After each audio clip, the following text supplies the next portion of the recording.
A todos. Muy bien, buenas noches a todos. Vamos a continuar con nuestro programa. Nos hemos propuesto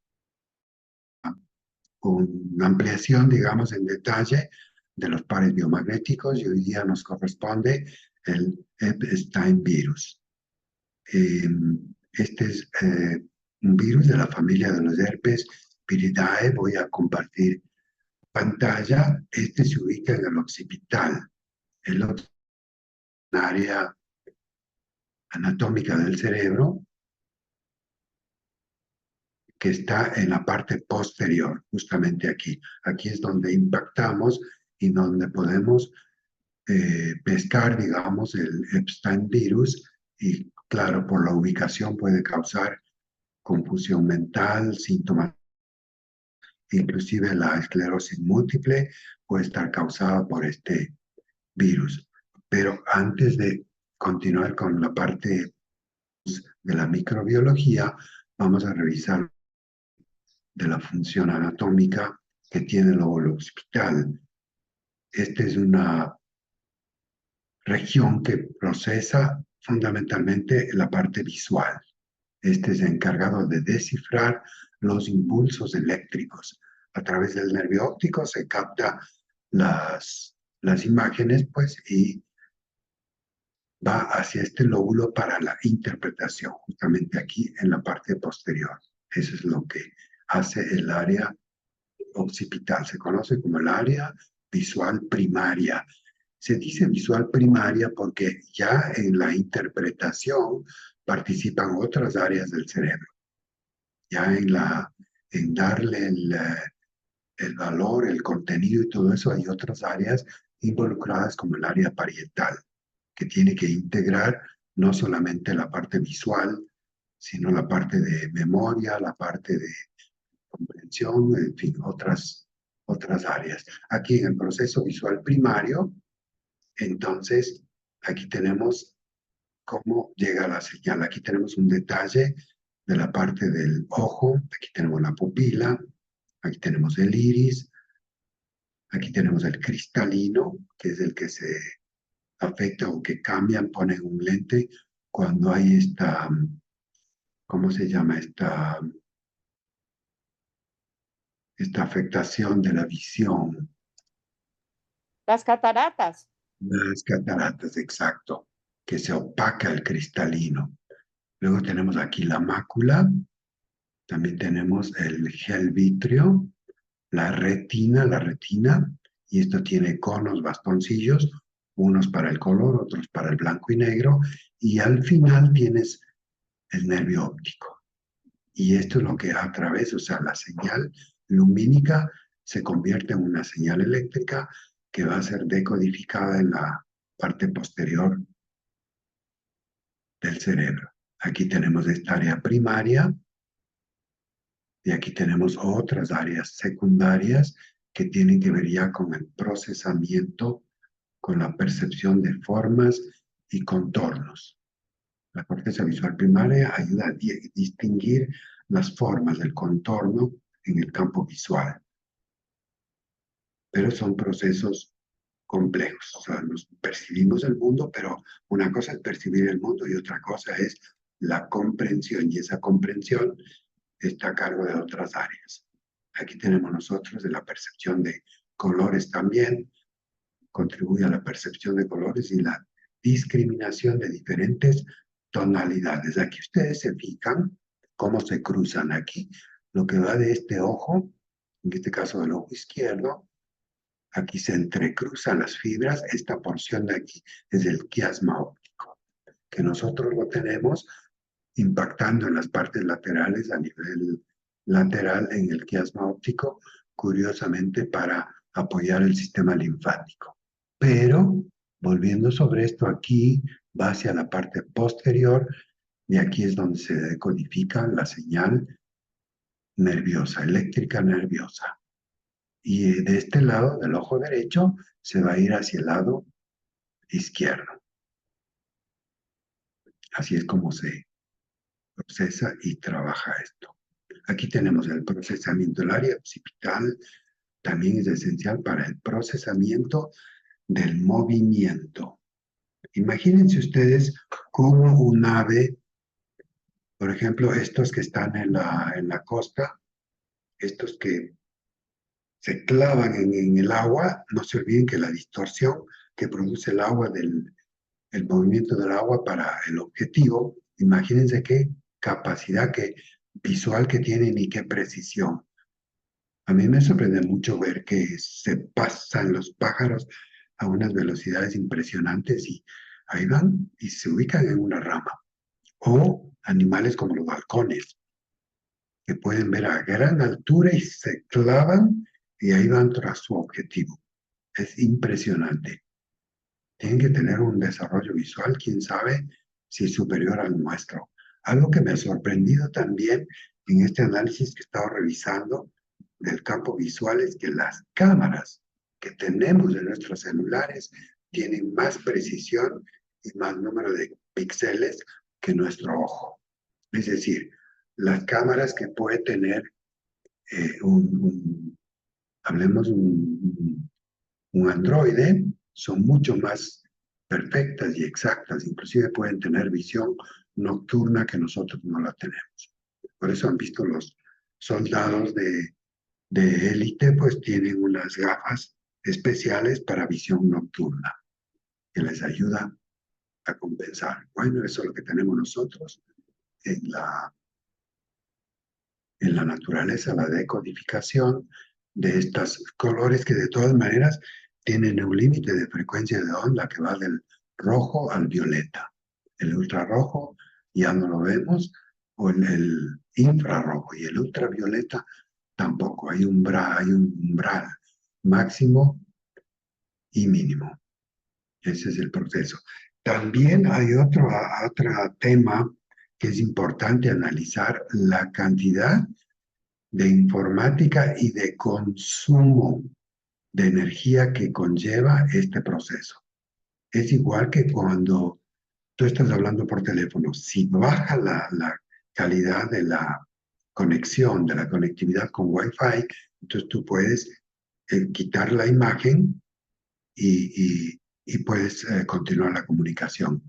Pero la cantidad el uso de datos que tiene esto. Por eso hay un doctor Solís que me llama la atención, que él es de un mexicano que él plantea y dice, esto de aquí tiene una sustancia que es la melanina, que es la que tiene que ver, ¿es melanina o es melatonina? Es la melanina, los melanocitos en gran cantidad. Porque curiosamente tanto el nervio óptico que carga tanta información no tiene un suministro sanguíneo, tiene un suministro sanguíneo importante, pero no a la par como sería el caso de la cantidad de datos que tiene que transmitir y procesar. Son millones de bits por segundo que transmite hacia el área occipital para decodificar la imagen. Entonces él plantea que hay la melatonina, esa es la melanina, los melanocitos, son los que tienen gran cantidad de capacidad de procesar esto. Aquí podemos ver estos sitios también donde, aquí tenemos los sitios primarios, pero hay otros sitios también donde se decodifica la imagen. El reconocimiento facial, es una actividad que tenemos que en milésimas de segundo podemos olvidar un nombre, pero no una cara. Esto es un tema que tiene que ver con supervivencia. Aquí áreas adyacentes están involucradas en el reconocimiento de caras e interpretación de las expresiones faciales. Esto es importante. Obviamente nosotros los humanos hacemos este intercambio visual para un poco entender esto, de qué es lo que pasa o cómo es. Pero, por ejemplo, con los primates tú no puedes mirarle a los ojos a un primate, a un orangután. Esto representa un desafío, así que te va a ir muy mal. Nunca mirar los ojos a un primate, un mono. Eso lo toman como un desafío para entrar en conflicto. Bien, pero aquí tenemos nosotros estos para diferentes actividades. Aquí está el reconocimiento de caras, reconocimiento de lugares, reconocimiento de formas. Cada una de estas partes del cerebro que comparten el área occipital, que está en la parte posterior, y las otras también, especialmente parietal y temporal. Aquí tenemos las actividades que tiene cada una. Aquí ves la visión, pero aquí también está la lectura en el área parietal, el lenguaje en el área temporal, aquí el tacto, la presión, el sabor, en fin, la conciencia corporal. Esta es una parte importante que nosotros no la desarrollamos, que es la introcepción. La introcepción quiere decir el nosotros percibir cómo es, porque estamos al menos ahora que hablamos de sobrecarga de estímulos externos, con estos aparatos modernos y todo eso, estamos más atentos del mundo exterior, pero nunca de la introspección. Es decir, dirigir nuestra atención a cómo funciona nuestro sistema digestivo, nuestro sistema muscular, nuestro sistema óseo, nuestro sistema respiratorio, nuestro sistema circulatorio. Y ahí justamente puede funcionar bien el tema de la meditación. Todo esto está en los lóbulos parietales, estos que aparecen acá en amarillo. Y esa es una actividad muy importante. Bien, acá tenemos también la información visual. O sea, la integración de la información va aquí a jugar un papel importante el lóbulo parietal y el lóbulo temporal, no solo el occipital. El occipital en la decodificación de la imagen, pero ya en la interpretación, en la integración, participan este lóbulo parietal que es muy importante en la comprensión. Por eso hay una afección que se llama prognosia, que es la falta de reconocimiento de caras. Bien, esto así brevemente, a breve rasgos sobre esta parte de la importancia del lóbulo occipital. No sé si hay alguna pregunta, alguien quiere preguntar algo para continuar con el virus. ¿Tiene alguien alguna inquietud? ¿Alguna pregunta?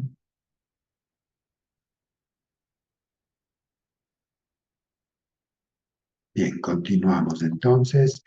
Ya tenemos esta parte del área occipital, que es a donde nosotros impactamos. Ahora veamos algunos detalles del virus. Este se conoce como el virus del beso, enfermedad del beso, la mononucleosis infecciosa. Aquí tenemos. Y no nos olvidemos que el Epstein-Barr virus es un virus, es el herpes virus número 4, de la familia de los herpes viridae. Y el herpes siempre es inquieto, y cuando se manifiesta ya saben que los virus siempre van a estar como parte de nuestra arsenal, y los herpes están muy presentes. Aquí tenemos una proteína, que es esta cápsula externa, y luego tenemos aquí el genoma viral, y luego tenemos un tegumento o una protección. Este es muy parecido, este sería un virus dentro de la clasificación, son virus vestidos, no virus desnudos. Los virus desnudos no tienen esta parte externa. Así es como se ve el herpes viridae. Este está causando el famoso linfoma de Hodgkin y también el carcinoma nasofaringio. Entonces, fíjense ustedes que es un virus bastante fuerte. Y en la esclerosis lateral amiotrófica o en la esclerosis múltiple, al parecer el virus En ocasiones los virus, los herpes, se pueden manifestar en la parte de la piel, pero a veces pueden ingresar a la parte del cerebro o a estructuras como aquí, al sistema linfático. Por eso se forma el linfoma de Hodgkin. Esta afectación del sistema linfático y también otro que es un carcinoma que vamos a ver más adelante, nasofaringio, que impide o dificulta la respiración. Aquí lo que se produce es una afectación obviamente de todo el sistema linfático, pero una rasquiña, ¿cómo le llaman? Una picazón tremenda reportan las personas que están afectadas por este virus ya cuando tienen el linfoma de Hodgkin. Atendí a una persona una vez que operaron y retiraron esto. Era una operación de alto riesgo y sí, aparentemente quedó bien, pero después de 2, 3 años, ya cuando lo vi, estaba tal cual esta foto. Y tenía ¿cómo es esa afectación de la piel? Este picor a nivel de la piel. Me lo vi un par de veces y luego pues ya no volvió. Ese es un pronóstico no muy bueno cuando hay estos linfomas Hodgkin. Tenemos la mononucleosis infecciosa, es una enfermedad que causa fiebre, dolor de garganta, fatiga, agrandamiento de los ganglios linfáticos. Aquí tenemos una faringitis, una linfadenopatía,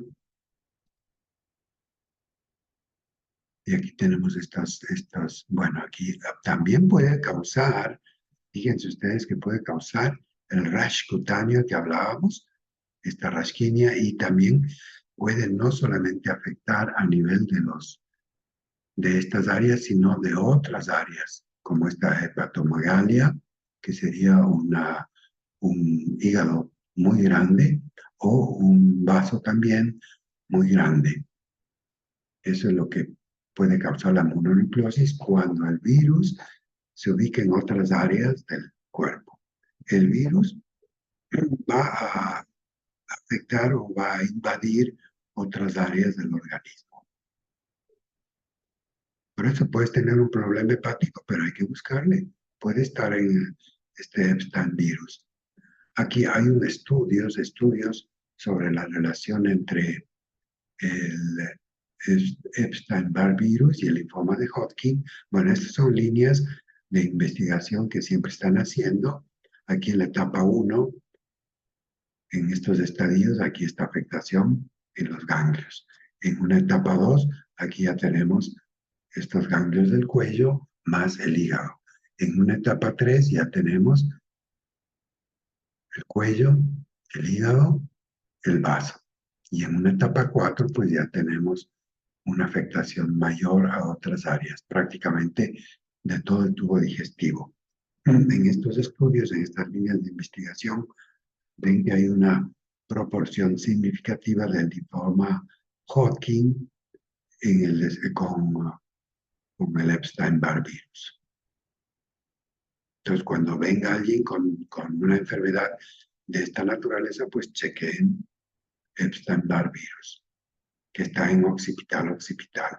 De todas maneras, ustedes hagan su búsqueda como pares personales, porque también citomegalovirus, Epstein-Barr virus, de acuerdo al doctor, ¿cómo se llama este doctor? Antoni, este que escribe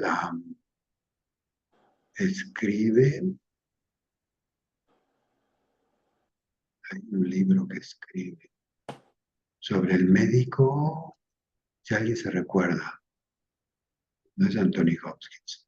Bueno, ya me voy a acordar de este Está doctor. Anthony Williams. Anthony Williams. Él habla, por ejemplo, de virus, de citomegalovirus, de 60 clases de citomegalovirus. 60. Y de Epstein-Barr virus, bueno, aquí lo tenemos identificado como el herpes 4. Pero puede haber otras variaciones también. Bueno, de hecho, en herpes, que los conocemos nosotros, tenemos 8 clases de herpes. hay que revisar todos. Aquí tenemos el carcinoma nasofaríngeo, aquí ubicado justamente en la parte posterior de la nariz y en la parte de la faringe. Imagínense los problemas que puede causar. Es un tipo de cáncer de cabeza y cuello. Aquí, el Epstein-Barr virus es un factor de riesgo importante en el desarrollo de estas enfermedades en ciertas poblaciones. También hay otros estudios sobre la respuesta inmune que se centra en el sistema inmunológico. Bueno, si ya estamos viendo que se ubica en las áreas del cuello, en las áreas linfáticas, imagínate. Aquí hay habla de unos síndromes linfoproliferativos. Aquí 10% la Hodgkin, aquí un linfoma no Hodgkin 80% y un 10% un linfoma de células T, que son las células del sistema linfático.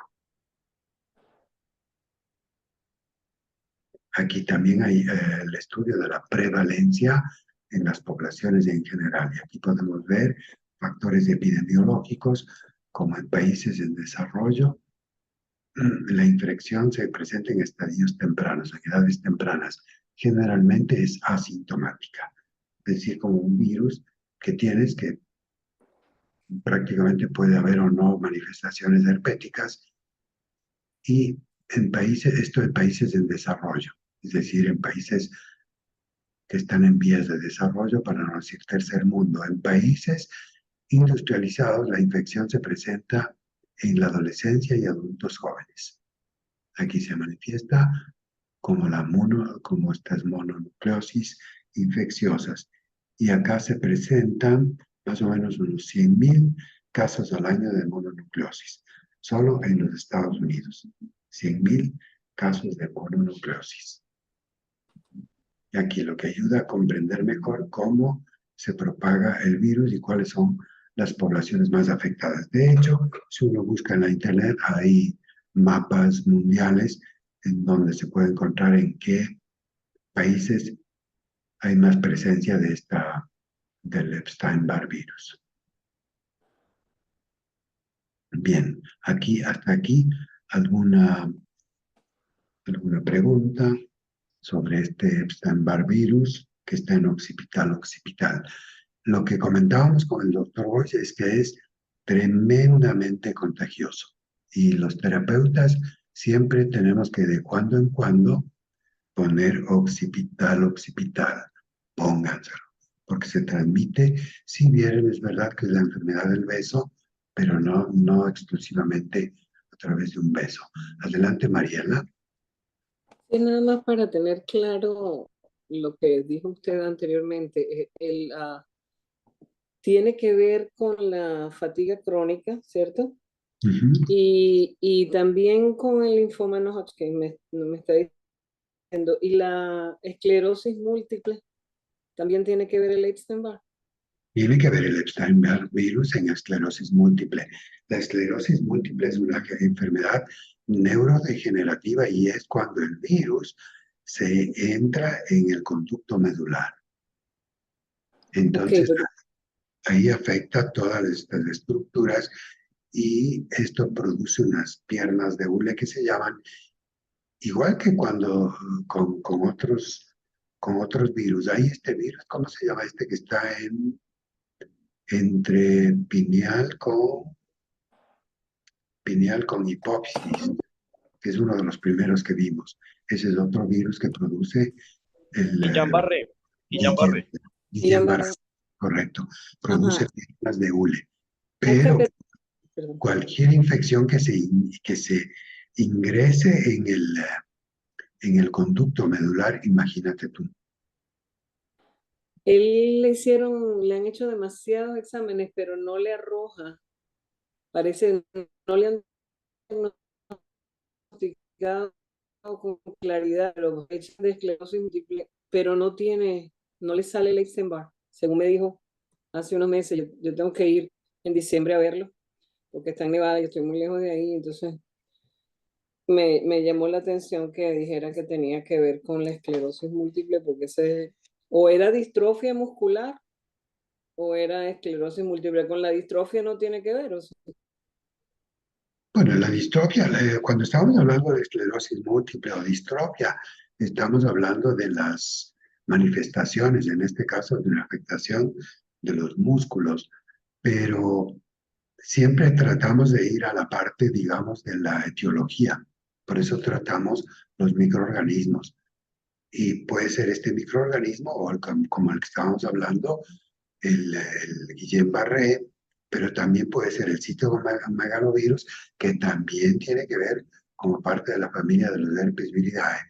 Estos virus, cuando se entran en el cerebro, que no es lo más usual, porque hay la barrera hematoencefálica, es decir, una barrera que no permite que sustancias o que ciertos microorganismos, no más de 20 micras, puedan ingresar al área del cerebro en protección.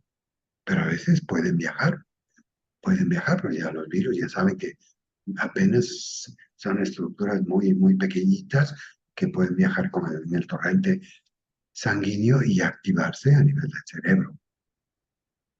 Y tiene posibilidades de cura real, como me dijo que es neurodegenerativa.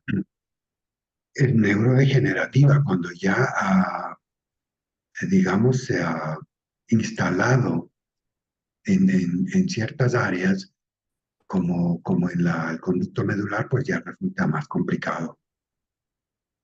Tienen que dar una medicación muy fuerte, muchos estos productos que son antivirales para apoyar y rehabilitación y todo esto, pero sí he visto el caso de personas que han perdido la movilidad, han perdido el habla inclusive, y si no tiene un buen pronóstico, no tiene un buen pronóstico. Y como está ubicado ahí adentro del conducto medular, cuando llega a nivel del bulbo, donde está el centro de la respiración, pues ahí el paciente fallece. O sea, no tiene un buen pronóstico. Gracias, doctor. Bien, ¿alguna otra pregunta? ¿Alguien más desea participar? Sí, Jorgito, ¿puedo hacer una consulta? Buenas noches a Bueno, todos. buenas noches. Se supone que un virus necesita una bacteria que le fabrique la mucoproteína para ponerse activo. O sea, ¿un virus por sí solo puede causar estragos también? No, el virus no.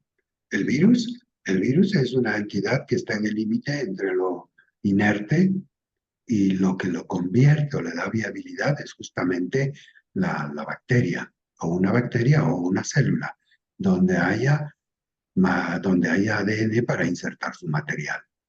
El virus, por ejemplo, cuando nos ponen a nosotros cualquier vacuna que es de tipo viral, simplemente se queda en la biblioteca que es de anticuerpos, y esto está debidamente guardado en el organismo para que en el eventual caso de que aparezca el virus, ahí se manifieste. Y generalmente, por ejemplo, los herpes se guardan aquí, en esta parte de la sien.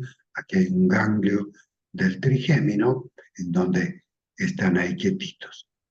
Pueden estar durante toda la vida, durante años. Pero si encuentra la bacteria que le hace resonancia.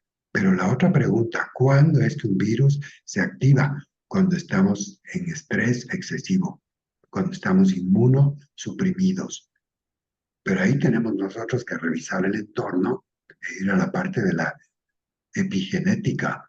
¿Cómo es nuestro sistema del día a día? Pues es un corre-corre.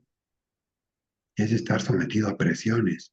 Presiones para cumplir obligaciones laborales, obligaciones familiares, etcétera, etcétera, y eso nos pone en estrés. Y no se salvan de eso, no se salva nadie, porque sí es verdad que hay países como los nuestros que tienen sus dificultades y ahí la gente las va sobrellevando, pero sí son temas que inmunosuprimen el sistema inmunológico. Pero la mecánica, obviamente, es que el virus se asocia a una bacteria que le es además específica, que está en la misma frecuencia vibracional. Es el concepto del biomagnetismo, y no solo del biomagnetismo, es el concepto de la misma microbiología o de la fisiopatología. ¿Cómo es que un virus llega a replicarse? Ese sería el punto. No sé si con eso queda claro, Juan José. Sí, perfecto, perfecto. Gracias, Jorgito. Desde otro ángulo también hay que decir que hay lo que se conoce como estos virus que pueden terminar con las bacterias para ciertas bacterias patógenas. Estos se conocen como fagos, como virus que afectan o que destruyen las bacterias que son patógenas. Los virus son importantes. Ya hablábamos que existen millones de virus en la naturaleza. Y ahora inclusive hay una línea de investigación de poner hongos e inocular hongos para que acaben con ciertos desequilibrios en la naturaleza. De tal manera que cuando hay toxemia, por ejemplo, limpian ciertas áreas contaminadas en una florícola en donde ha habido una actividad industrial en donde se ha usado mucho asbesto, mucho zinc, mucho amianto. Entonces, hay una línea de investigación que están haciendo ahora en la Universidad de Zúrich, en Suiza, y entonces van y ponen ciertos hongos, y los hongos son los que logran transformar. Y eso me lleva a mí a pensar que cuando nosotros tenemos hongos, la lectura correcta que tenemos que hacer es cómo está de intoxicado nuestro cuerpo para que ya los hongos que tenemos normal, como cándida, suban en población. Y entonces ahí viene de la mano nuestro tema del biomagnetismo. Si nosotros regulamos el pH, si ponemos en equilibrio la piscina interna, que es nuestro cuerpo, entonces ahí tenemos éxito, porque ahí simplemente hay un ambiente favorable. Lo que sí también hay que complementar es con maneras de ayudar a desintoxicar, a limpiar el organismo, a aquelar el organismo, a limpiarlo, especialmente de metales pesados, que están muy presentes en el sistema alimenticio. Eso es algo inevitable. Nos intoxicamos con todos los productos químicos que se utilizan en la industria alimenticia. Entonces eso sobrecarga. Entonces, tal cual en la naturaleza ahora están usando, bueno, se usan bacterias, de hecho, para limpiar derrames de petróleo y todo eso. Ahora hay una línea de investigación de qué bacterias o de qué microorganismos o qué hongos pueden ayudar a eliminar los plásticos. Ese es un problema muy, muy de la actualidad. Entonces, fíjense ustedes cómo la microbiología o los microorganismos, visto desde otro ángulo, no son nuestros enemigos. Al contrario, están apostando por nosotros, apostando por una vida. Nosotros ponemos nuestro granito de arena con el par biomagnético para equilibrar, para que el terreno sea el adecuado que permita recuperar el equilibrio. Bien. ¿Alguna pregunta? ¿Alguna pregunta, por favor? Y el virus no se asocia con un hongo. ¿Cuál? Los virus no se asocian con hongos. Bueno, de acuerdo a la teoría del doctor Boyce, el virus, o sea, los hongos están soportados por virus. Él dice, para que haya un virus, para que haya un hongo, tiene que haber obscuridad, tiene que haber humedad, tiene que haber acidez y tiene que haber un virus. De acuerdo, pero si hay unas líneas de investigación, si tú tienes un hongo, en el caso de por ejemplo, de la cigatoca, que es la afección que tienen las bananeras, las plantaciones bananeras, que ya saben que a nivel mundial son importantísimas por la producción de esta fruta, pero hay un hongo que se llama sigatoka y ahí tiene que haber una línea de investigación de qué virus puede acabar con la sigatoka. O la otra pregunta sería, también como hipotética, ¿qué tipo de químicos están usando para fumigar que aparece la sigatoka? O sea, ¿cuál es el tema? ¿Qué químicos, qué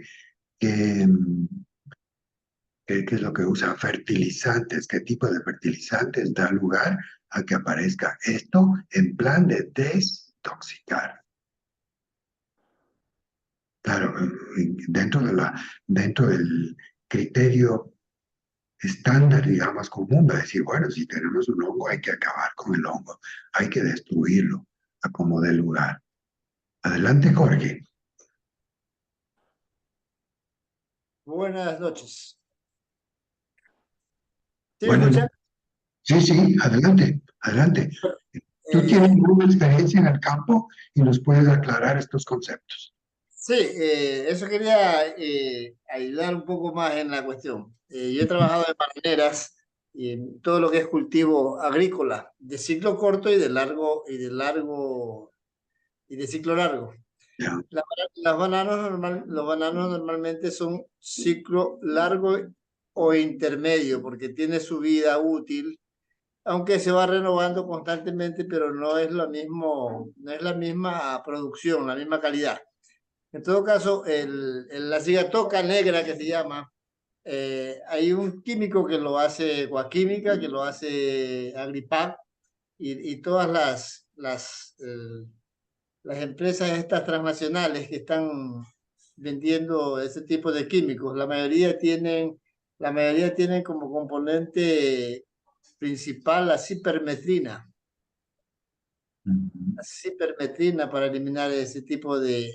Es un hongo, ¿no? Es un hongo lo que le cae a la sigatoka, es un hongo, y hay otro que se llama, antes de la sigatoka, había el mal de Panamá. Cogió su nombre porque se inició en Panamá, pero no es... y es casi parecido porque comienzan a dañar el follaje de las plantaciones de banano y plátano. Sí, hay un sinnúmero de químicos que se utilizan y que ahora lo están aplicando incluso hasta con drones, porque resulta más económico por el uso antes se usaban las avionetas, primero se usaban bombas a motor, que son mochilas que era subfoliar, y después subfoliar es por debajo de las plantas hacia arriba. Y foliar, pues, la parte de arriba hacia abajo, cuando la avioneta pasa fumigando o los drones pasan fumigando. Dependiendo, porque normalmente este tipo de hongos afecta al follaje, la parte de arriba. Y los otros que se llaman los nemátodos que atacan por la raíz de las plantas, que son otro tipo de ahí son ya yo diría como parásitos porque son unos gusanos, son unos gusanos que van a estar comiendo la parte medular donde se apoya la planta de plátano. Así es. Eso quería aportar. Y también tengo una pregunta respecto a lo que usted dijo antes de que debemos ubicarnos estos pares occipital. ¿Por qué? No le escuché por qué. Porque es de fácil transmisión. Allá. El virus salta, es de fácil transmisión. Mi pregunta es, tú que conoces bien esto, no sé si, por ejemplo, en las universidades o tal vez en centros de investigación, porque los bananeros, pues es gente que tiene muchos recursos, hace buenos negocios. No sé si tienen, por ejemplo, centros de investigación con esta idea de buscar un virus que pueda acabar, porque eso existe, un virus que así como puede acabar con una bacteria, puede acabar con un hongo. Sí, en el Ecuador existen las estaciones experimentales Pichilingue para todo tipo de cultivos, ciclo corto y ciclo largo. Ellos tienen las bases de los experimentos y los estudios y los insecticidas recomendados cualquier tipo de infecciones en las plantas. Ahora, claro, ellos están... Perdón, en la zona de los ríos tenemos la estación experimental de INEAP. En Quito está la Santa Catalina. Y por acá en la provincia del Guayas, rumbo a Machala, está la estación de Boliche, que hay ahí también una estación experimental. Y aquí en Manaví también hay una estación, una extensión. Son extensiones del Instituto Nacional de Investigaciones Agropecuarias, se llama. Así es. Ya, bueno, los institutos existen y quizá hacen en la parte operativa, es decir, qué tipo de químico disponible en el mercado es el que puede ayudar, pero la investigación, la línea de investigación que puede no interesar a muchos, porque lo que pasa es que toda la producción de químicos, agroquímicos y todo eso es un brazo, digamos, de la farmacia. Y obviamente tú sabes que hay muchos intereses y corre mucho. Entonces no les va a interesar que un simple virus, o en el caso de los hongos, por qué aparecen los hongos, revisar qué tipo de químico estamos poniendo en la planta para Ya, que el producto estoy, sea barato. estoy viendo que aquí hay un líquido que se llama supresor. Supresor que se utiliza para la cigatoca negra. Y dice, es un golpe directo contra la cigatoca. El componente químico no se lo deja ver, pero es un fungicida en todo caso. Un fungicida, exactamente. Sí. Bueno, de todas maneras, sí hay líneas de investigación ahora para recuperación de suelos, recuperación de áreas contaminadas y todo eso, y justamente de manera curiosa se usan virus. Así Entonces, es. mi planteamiento es, hablo hipotéticamente y teóricamente, porque no es un campo que conozca, pero me invita a la reflexión y decir, pero si hay un hongo, quiere decir que el hongo está tratando de remediar, de componer, de arreglar una parte que está tóxica. Y ahí viene el tema de los fertilizantes. Otra, otra, otra aportación, por ejemplo, aquí en Manta el municipio, en esta nueva administración, ha logrado conseguir unas bacterias para eliminar el mal olor y desinfección de las aguas servidas que las tienen en piscinas grandes para antes de botarlas, antes de mandarlas al mar, ya el agua va limpia, en todo caso, pero utilizan un tipo de bacterias. No me recuerdo el nombre exacto, pero lo están utilizando la mayoría de los municipios a nivel nacional para este tipo de trabajo, que les ahorra mucho dinero porque el potabilizar lo que sería el proceso ideal es más caro. Así es, eso existe. Conozco en Connecticut, ahí en Estados Unidos, donde hay una planta que recoge las aguas, no solamente las aguas hervidas, las aguas lluvias, y van a una planta, les ponen estas bacterias y el agua que sale, porque tiene laboratorio para medir qué cantidad de unidades hay de bacterias por cada parte de agua, luego es agua potable que la vuelven a los ríos, pero pasa por esos procesos. Y que bueno, me encanta escuchar esto, que estas aguas, que son aguas servidas, cloacales, pues sean tratadas previamente antes de echarlas al mar. Eso Mire, ya es perdón, esperanza. aquí hay una información respecto a lo que están utilizando para las aguas servidas, las aguas negras. Se llama Acromobacter sp y la Pandorea sp. Ese es el tipo de bacteria que utilizan. No las conozco. Y No las sé. que se usan para los pozos sépticos, Así es. que es con bacterias también. Fantástico. Esto ya nos da claridad respecto a que los microorganismos están de nuestro lado. Porque sí existe el discurso de que el enemigo pues es el microorganismo. Obviamente estamos hablando de un Epstein-Barr virus causante de linfoma Hodgkin que hemos visto y de otros cánceres que sí son bastante, digamos, ¿qué se podría decir? ¿Cuál sería la palabra más apropiada? Bastante graves, digamos, en la respuesta que puede causar en el organismo. En fin. Sí, son muy peligrosos este tipo de virus que afectan este tipo de asuntos. No sé si usted se acuerda en una temporada que también utilizaban para eliminar los embriones de cocaína, utilizaban el glifosato.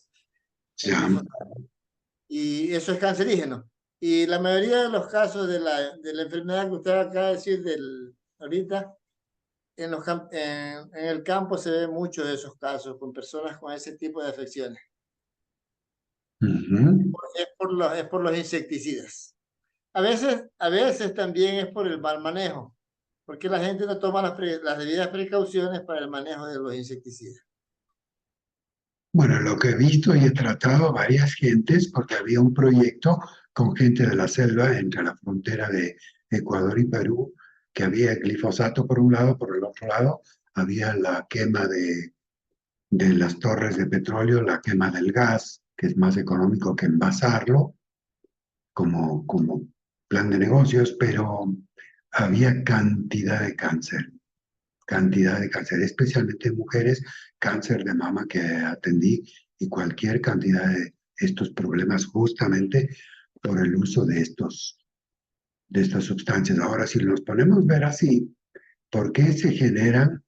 ¿Por qué se generan? Justamente por los químicos fuertes que están usando, en este caso, para acabar con esta producción de estas plantas que no están permitidas, pero si acaban de esa manera, terminan en la cadena de agua, en la cadena de aire, en la cadena alimenticia, etcétera, y ahí tenemos los resultados. Y entonces ahí van a aparecer los hongos, las bacterias, todo lo que se exacerba. Pero se exacerba ¿por qué? En el afán del organismo de auto limpiarse.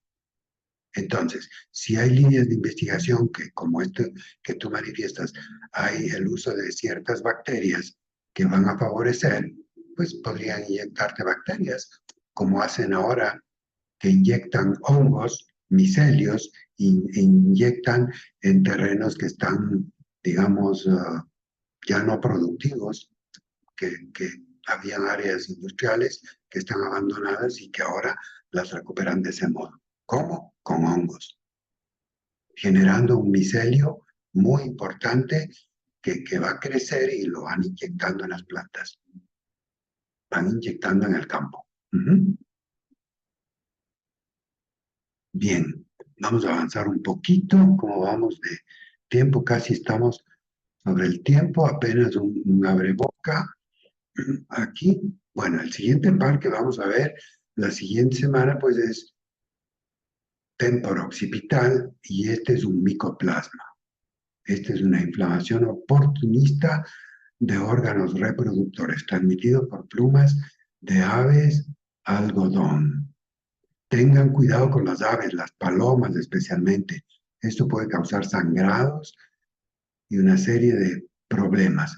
A diferencia de lo que es una bacteria, el micoplasma es una bacteria, está clasificado entre las bacterias y es muy pequeñita.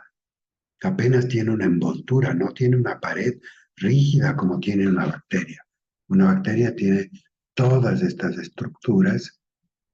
Aquí su material genético, aquí la pared bacteriana, ribosomas, tiene todas estas estructuras, tiene este que le permite moverse. Imagínense esto, va a 3000 revoluciones por minuto, lo que le permite desplazarse a pesar de ser tan pequeñita.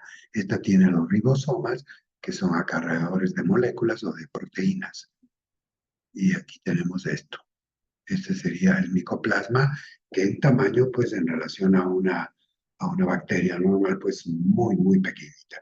Esos son los micoplasmas. Son un grupo de microorganismos que pertenecen al grupo de las bacterias. Es parte de las bacterias, pero es bastante pequeño. No tiene pared celular. Al no tener pared celular, esto le hace muy adaptable. Esta tiene pared rígida, la otra no, y eso permite que se adapte a cualquier ambiente. Ese es básicamente el punto del micoplasma. Aquí podemos ver una clasificación. Las bacterias, hay terrabacterias, un grupo, hay otras, y dentro de estos acá tenemos, imagínate, en micoplasma hay 329 especies. Nosotros tenemos esta para témpora occipital y otra para micoplasma tenemos justamente en pectoral.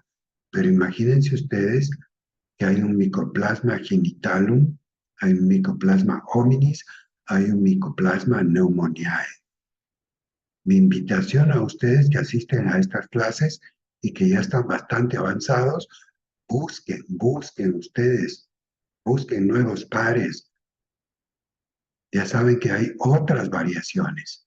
Mira, ureoplasma, 24 especies, pero de micoplasma hay 329 de estas, afectan a genitales, hay otro micoplasma hominis, hay otro pneumoniae que puede causar problemas a nivel de los pulmones.